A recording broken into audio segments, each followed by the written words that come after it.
Welcome back to Android Authority's Q&A. My name is Jayce, and today we cover everything from flexible displays to the best mid-range phones to even settling some controversy that I stirred up last week. Here it comes. Question number one came from Conan. Conan said, will the Samsung Galaxy S5 be released with the flexible OLED display? Well, no. There's no credible rumor out there right now that the Samsung Galaxy S5 will come out with a flexible display of any sort, but Samsung has demonstrated that they do have that technology with the Galaxy Round, which does have a flexible display. Now, some might say that there's no practical use for it the way it stands right now, but it is just a prototype. Samsung has demonstrated that they do have that technology. Hopefully, they'll be employing it in the new phone sooner rather than later. But what has been officially announced is the LG G Flex, which indeed does have a flexible display. Now the Flex will come with a 6-inch 720 video display, that great Qualcomm Snapdragon 800 processor, 2 gigs of RAM, and a 13 megapixel camera, and I know you're gonna love this, the 3500 milliamp battery. Now I know what some of you might be thinking. You're thinking, Jayce, this is all just kind of gimmicky and fluff until we use this OLED flexible displays for the really sexy stuff like improving wearable devices. I mean, who needs just a slightly flexible phone? Yes, there may be some truth to that, unless you put stock into the crazy bold claim that LG made that their new OLED screens will heal themselves after being scratched. So, yeah, you could scratch it with a coin or a key or something, and a few minutes later, the screen heals itself. I see some great opportunities there to inflict some justice on a particular wife who may have dropped and broken multiple devices of mine. Yeah, but that wouldn't be true justice, would it? You don't think I'll do it? Right now? From here? 5 feet up?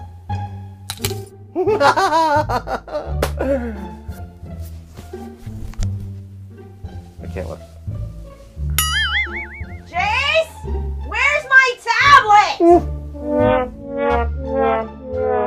The second question comes from Francisco. Francisco said, I'm a teenager and a huge tech fan. Since I can't afford the best smartphone on the market, what mid-range device would you recommend? I'm going to assume here, Francisco, that by mid-range you mean anything under $350 off contract. Now the Nexus 5 is really the premium phone right now at that mid-range price and is really the best bang for your buck. Now for the rest of the world who can't get their hands on a Nexus 5 right now, we recommend the Sony Xperia L. It can be found for around $250 US. Question number 3 comes from Peter. Peter said, I'm thinking of buying the Samsung Galaxy S4. I'm wondering what are the common problems with the phone? Well, Peter, some people complain about the plastic-like, less quality feel of a premium-priced phone. Number 2, although the phone is generally very quick with its tasks, it is very slow to upload its gallery. The problem is compounded with the micro SD card, and the more stuff on the card, the more the phone has to parse.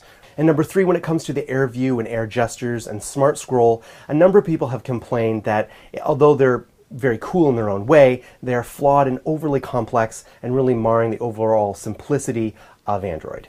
Question number 4 comes from Adam. Adam said, I have a question about how best to charge the battery on my phone. For example, if it's at 70%, should I just charge it to 100% before I go to work? Is it bad to charge my phone repeatedly? Normally, I would only charge at night when I sleep. I'm just curious on how best I should charge it. Thanks for your time and your help. Great question, Adam, and I learned a lot about this here too. It turns out that we should avoid fully charging or fully discharging our phone. Avoid letting your phone's battery run all the way down. Unlike nickel-based batteries, lithium-based batteries are designed to be charged early and often, and letting them get too low can damage the battery if it's done repeatedly. With lithium-based batteries, doing shallower, frequent charging prolongs the battery life. This is according to independent tests done by Gizmodo and by batteryuniversity.com.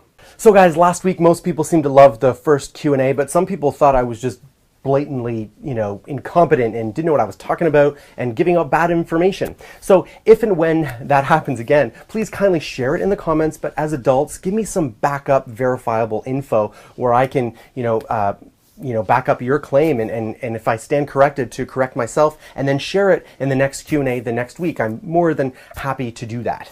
So there were some other questions about leaving XDA and is XDA and Android Authority merged and why are all the XDA hosts leaving? Well, they're not. It's just for me, XDA decided that they could no longer continue their weekend shows on Saturday and Sunday.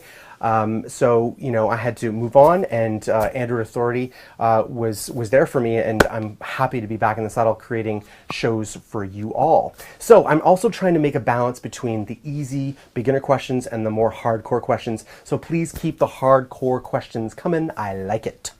How do I fix my cracked screen? A lot of love and forgiveness.